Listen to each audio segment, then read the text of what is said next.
Puntahan po natin si kaibigan po natin, Tatay Syoto. Dahil po malapit na ang pagsalubong natin sa bagong taon. Marami lang pong nagtatanong na dahil po ay nalalapit na po talaga ang New Year.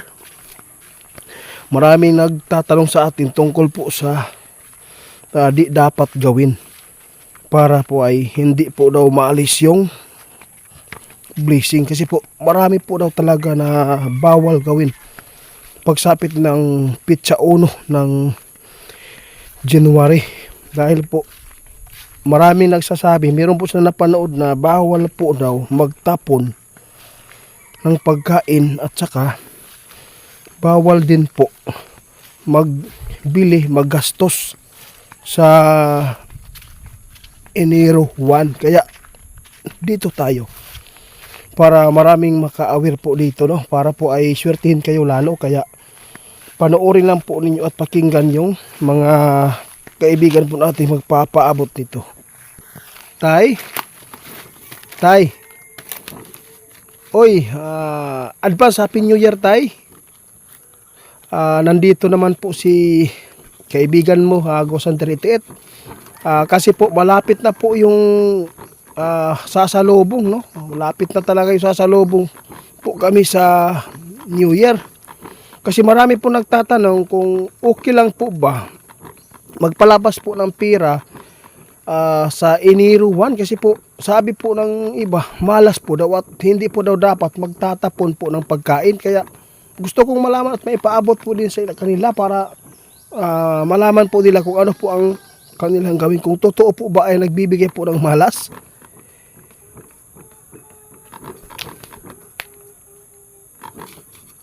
Sa lahat po ng nag-chat po sa atin, ito po ang sinabi ni Tatay. Totoo po ba ito, Tay? Na malas po ba na magbigay ng pera sa tao na nanghihingi at saka paggastos?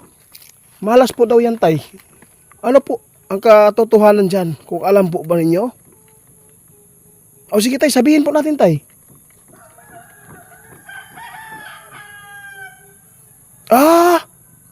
Yun pala.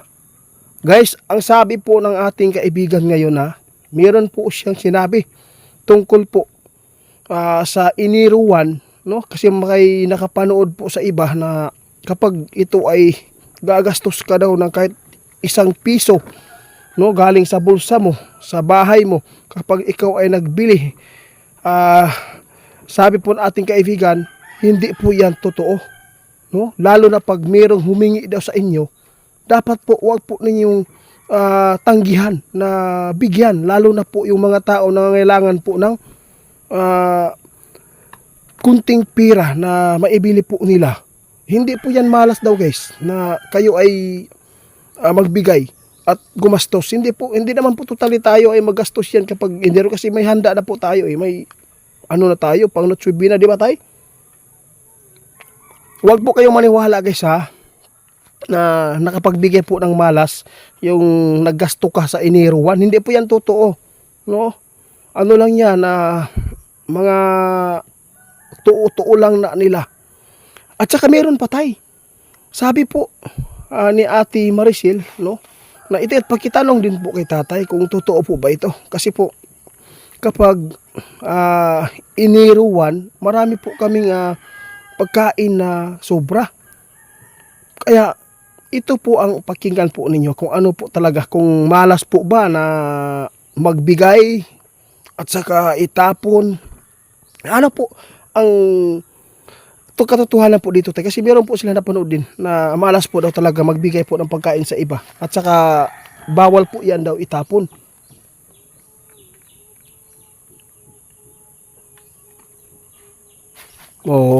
Tama po yung sinasabi ni Tatay, guys. Huwag po kayong maniwala, no? Ito lang po, kung meron kayong maraming pagkain dyan na sobra, kung sino man po daw yung mga kapitbahay po ninyo na walang handa, na mahirap lang po yung hanap buhay, magbigay kayo. Yun po ang katotohanan para yung blessing ay maibalik sa'yo. Aanhin mo naman yung pagkain mo dyan, napapanis. hindi mo pa ba itatapon?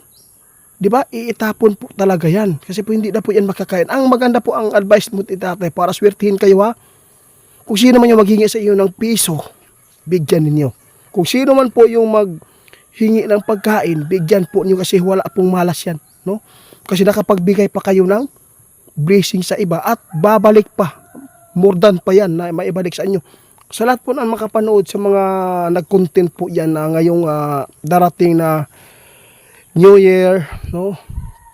Huwag po ninyong ipagdamot ang inyong handa. Lalo na kung meron kayong mga kapitbahay, kamag-anak na walang-wala, ibigay po ninyo yan para hindi yan masira.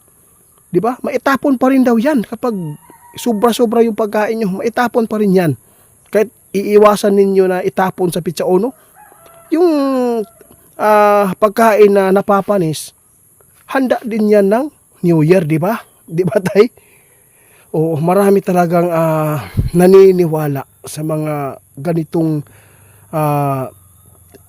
tuo-tuo guys sa mo binisaya, no? Yung mga tao talaga na nakapanood po sila sa iba, akala po nila ay katotohanan na po yung sinasabi. Hindi po. Kung sino man yung maghingi sa inyo sa pizza ono, magbigay kayo. Kahit di kalakihan, basta galing sa puso ninyo. Yun po ang tunay na pagbabago na tayo ay sasalubong po ng New Year. Aanin mo naman yung pagkain mo dyan. Sobrang sobra dahil po ay ipinaghanda nyo para swertihin kayo sa buhay. Kung napapanis, mayroong mga tao dyan na sa palibot mo, hindi mo binigyan na kahit kunti naman lang, yun po ang katotohanan. Kung kapag ang tao na mabigyan po ng swerte, unsa man gyud tay buhaton. Yon, huwag natin ipagdamot kung sobra naman tayo sa pagkain. Yun lang po talaga ang totoo na katotohanan dito. Huwag kayong matakot, no? Kung may maghingi sa inyo, magpabili ng ice cream, huwag po kayong matakot na akala nyo na wala po yung blessing po sa inyo. Hindi po yan katotohanan. Mas maganda na galing sa puso po niyo yan kapag may naghingi na hindi po ninyo binibigyan po ng blessing kahit meron kayo, yun po ang malas. O, sa lahat po na nagtatanong pa dito, Tay, meron pong nakapanood din sa atin, sabi po niya, itiit, hindi po ako naniniwala sa inyo dahil po ay kami po lalagay po kami ng mga prutas na 13 daw ka klase, Tay. Tapos bakit po daw sinwerte sila? Oo, ito po ang ating ipapaabot sa inyo, no, ma'am. Hindi ko na lang pangalanan kung sino po siya, no. Parang ano tayo, no, parang giatangan ta ba, no, giblakingan ang ato ang pagpapaabot. Sa totoo lang, ma'am, no, ito po ang pakinggan po ninyo ng ating kaibigan. Ito po ang sinabi po niya kasi nakapaganda po siya ng 13 na klase na mga prutas sa kanyang misa. Hanggang ngayon, patuloy ang swerte. Ano po ba ang mapaabot mo sa inyo?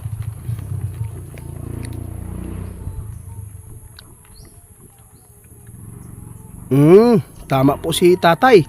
Sabi po ni Tatay, ma'am, na ating kaibigan na Dwindi, kung bakit po daw kayo nagkaroon hanggang ngayon, kasi po nakita po ninyo mula nang naglagay po kayo sa misa ninyo ng mga prutas na 13, no, klase na prutas na nilagay po nyo sa tuwing kayo ay sumasalubong po sa New Year.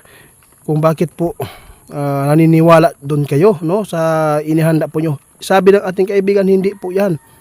Hindi po yan totoo yung nagbibigay po sa inyo ng swerte. Ito po, pakinggan po ninyo.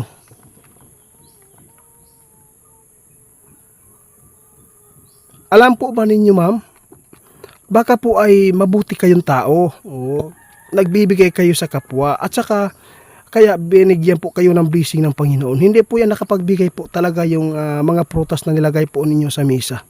Mga design lang yan. Mga disenyo ba na para meron tayong mga nailagay sa ating misa. Kasi po, naano natin yan nasanayan na po natin sa tuwing tayo ay sasalubong ng New Year. Kaya sa lahat po ng mga panood sa iba, Pwede ba po kayong magtanong sa atin kung ano po talaga ang katotohanan dito? Basta yung iba ngayon, no, naghahanda na po sila ng baging, mga yung mga bunga ng kahoy. Yun po ang maganda dito. Kaya salamat kaibigan ha, salamat tay.